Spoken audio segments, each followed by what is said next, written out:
Greetings from Catholic Relief Services headquarters, the Work From Home edition.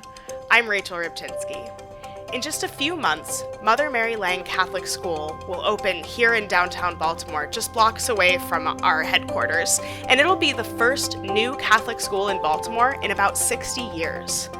So all of this made us wonder, who was Mother Mary Lange, and what can we at CRS and all of us learn from her legacy?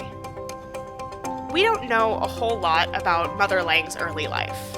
We do know that her given name was Elizabeth Clarice Lange, and that she was born around 1789 to a well-off, French-speaking family in Santiago de Cuba.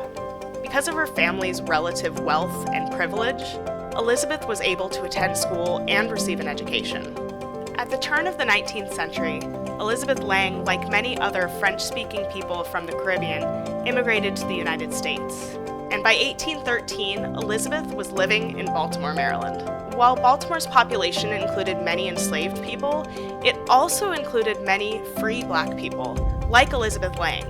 While it was not illegal in Maryland to teach free and enslaved Black people to read and write, in Baltimore, free public school education was restricted to only white children. First, she opened a free school in her home to teach Black children. It took courage to do what she did in the 1800s when she was a woman of color, a free woman of color, but she wanted to establish a means for children to learn.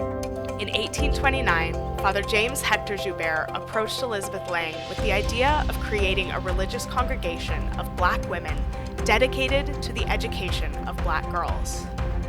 Elizabeth Lange responded to this call to serve, and together she and Father Joubert founded the Oblate Sisters of Providence, the first congregation of Black women religious. She took the name Mary and became the order's first superior general. The order's motto, Providence Will Provide, reflects her boundless faith. Over the years, the Oblate Sisters have established homes for widows and orphans. They nursed the dying during the 1832 cholera epidemic, and they taught and evangelized both children and adults.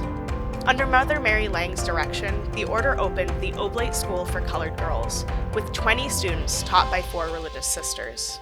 Mother Lange's school is now known as St. Francis Academy. Serving young women and men, it is the oldest, continuously operating, predominantly Black Catholic high school in the United States. I believe that Mother Lange saw a need. As religious women, we do that. We look at society and we say, well, what are the needs and how can we fulfill them as servants giving service to God's people? Obstacles can be overcome, and they can be overcome not through force, but through love. That's what I think of when I pray to Mother Mary Lange. In 1991, the process began for Mother Mary Lange to be canonized and recognized as a saint. Since then, she has been named a servant of God.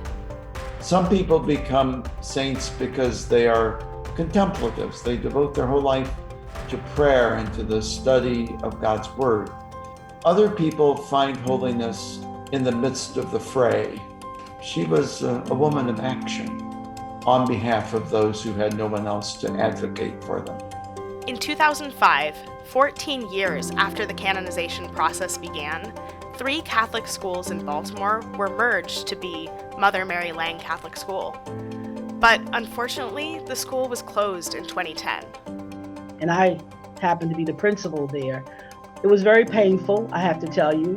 Never in my wildest dreams did I think that there would be another Mother Mary Lange school. It is truly a joyful miracle.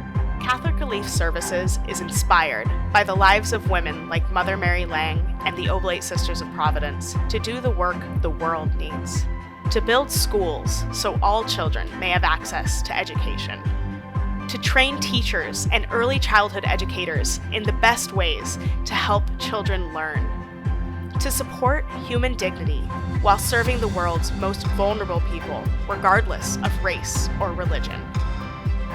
In the 1800s, she looked at the needs of the people around her, and she did something about it. And that's what we continue today as oblates. We look at where the needs are and we try to fill them.